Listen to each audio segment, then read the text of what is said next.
Shabbat Shalom, everybody. It is I, or Rabbi Shmuel ben Yehoshua, coming to you again with this week's Devar Torah. And as you can hear, my voice is kind of getting a lot better. I'm almost there. And the fan is off. Somebody told me they could hear a fan or a buzzing sound in the background. So let's get rid of all the distractions and let's focus on what Hashem wants us to know. This week's portion is Pinchas. Pinchas ben Eliezer ben Aharon. Yes, he was Aaron's grandson. Now, with the line of succession, all right, we have Aaron, who was the high priest. His son Eleazar was going to be the next high priest. He was anointed, and really that's all that was said. All right, Pinchas earned a right to start the line of succession, or to continue the line of succession of the Cohen Gadol, the head priests, or what we call in Hebrew the Kahuna. Okay, Kahuna in Hebrew. No, it's not a surfing god or a Hawaiian word. It might be. That's fine. But Kahuna is the Kohenate, the priesthood. So, what happened at the end of the last Parsha? Okay, Balaam couldn't curse the Israelites. So what he does is he tries to set them up for a life of depravity by sending in the Moabite princesses. So these Moabite tribesmen, these chieftains, were so anxious to discredit the Israelites that they actually sent in their daughters to try to get them to party with them, which in that case meant some sexual conduct that was worshiping their idols. Okay, so one of the tribesmen, one of the princes from the tribe of Shimon, got involved. Pinchas was so outraged, he basically ran them both through with a spear at the same time. Right? Now, some people were very concerned. They called this out-and-out murder. Okay, Hashem basically came down and said, look, he basically saved the rest of you from death, because if he hadn't stopped it when he did, you would have saw my wrath. So he saved Pinchas by his action, by eliminating these two offenders. He basically saved a lot of the other Israelites from consequences, from the wrath of Hashem. And for that, he was elevated. They said, yes, we will continue the lineage from Eleazar to Pinchas to his sons. They will now continue to be the priests, the high priests. Okay. So there's other things that are going on in this particular portion. Okay, they talk about the daughters of Zelophahad. I always have problems pronouncing the Hebrew name. And we're going to get to this in a minute, but this is actually the second time that Hashem responded to a request from mortal Israelites and created a new commandment. We're going to get to that in a minute.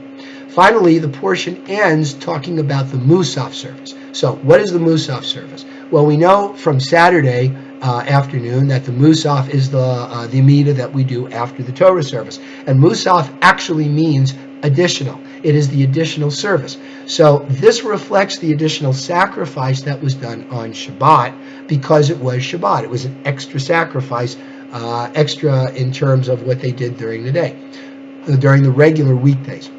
There were other Mussaf services as well, and it goes on to talk about them. So whenever there is a specific festival or holiday, like Rosh Hashanah, Yom Kippur, Sukkot, Shavuot, okay, there are qualifications, there are contingencies for the extra sacrifice particular to that specific festival. Right?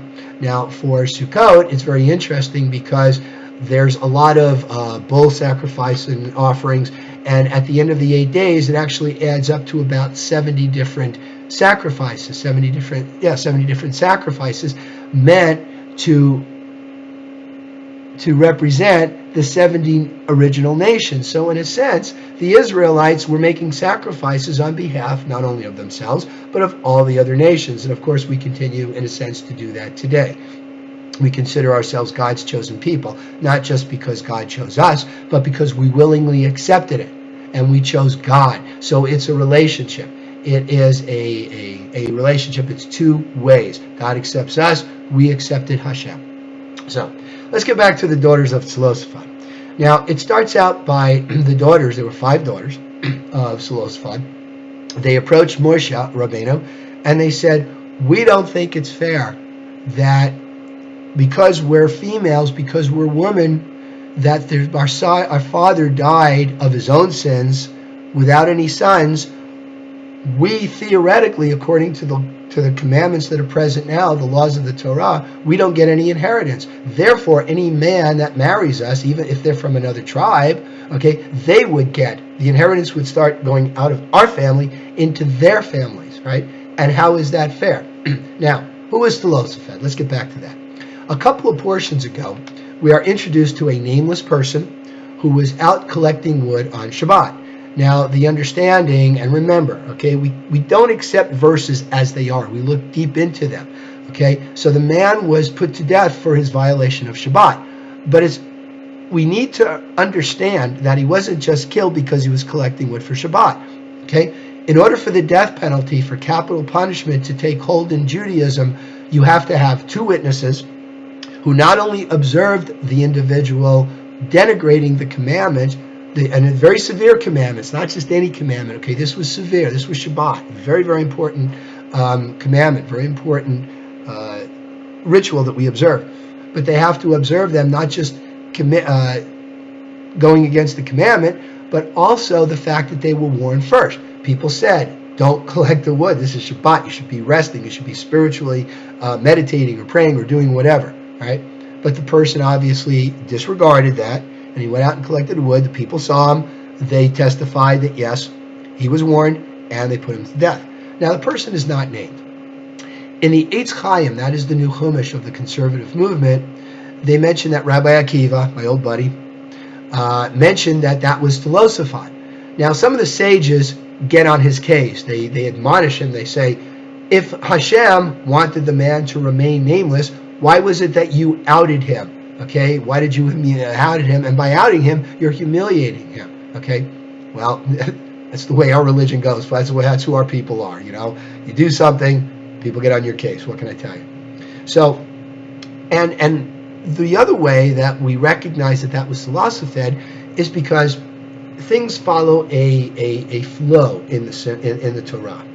They talk about this man dying of his own sins, and then the daughters, just kind of pop up out of nowhere. So it's taken for granted, it's understood that that's who that person was. And when they say he died of his own sins, they were saying, okay, he wasn't one of those people that took part in any of the rebellions or who got gathered with the people and complained. The guy just did what he did, and he, had the consequences for him. So, but consider the fact, too, that these women were very righteous, and they approached Moshe, and they did it in a very humble way. They said, why should we pay for being women and lose our inheritance? The same way a few portions ago, people came up to Moshe and said, because we're contaminated, because we had to deal with a dead body, because we committed the mitzvah of attending to a dead body and dressing them and taking care of them for a funeral, we're now contaminated. We cannot observe the Passover, the Pesach sacrifice because we are contaminated.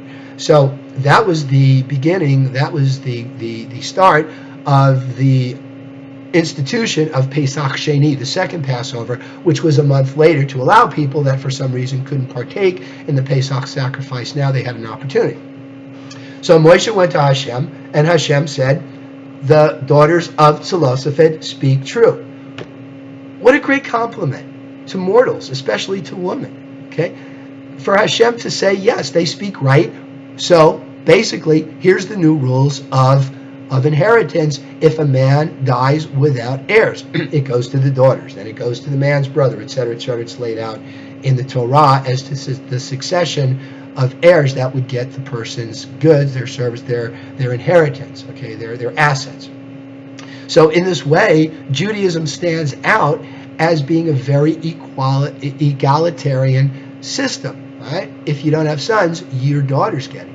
And how righteous of these women to not be do what their father did and break the commandments, but to approach Moses and say in a very respectful way, we would like Hashem to consider our case, and he did, rather than some of the other people who would go, who would complain. I wanted to use some other words, but I stopped myself. Who would complain, where's our meat, where's the water, what are we going to do, the people in Canaan are too powerful for us. And women are very righteous. That's why they're spiritually superior than men, and a lot of you women are going to enjoy this, but it really is the case. It really is the case. There was a part of the discussion of Korach, the Korach rebellion. Okay? One of the men that was going to take part in it was a Levite. And his wife comes to him and says, why are you getting involved in this? Okay? Whoever is going to be the leader of the people, the prophet, whether it's Moses or Korah, you're still going to be a Levite. You're still going to have to take care of the tabernacle, of the parts and of putting it together, either way. Except that this guy Korah is leading a rebellion, right? So no good is going to come to this. She grabbed him, pulled him back, and basically saved his life. So there it is. So the daughters of Zelophahad, they approached Moses, Moshe Rabbeinu. They instituted a new commandment, and the rest is history. So Shabbat Shalom, everybody. Thank you to those who showed up at our services Friday and Saturday night. As I said in the movie American Graffiti, we have fun like this just about every weekend. Hope to see you again Friday night. If not, Shabbat Shalom anyway. And may you have a very peaceful weekend and a very peaceful week. Thank you.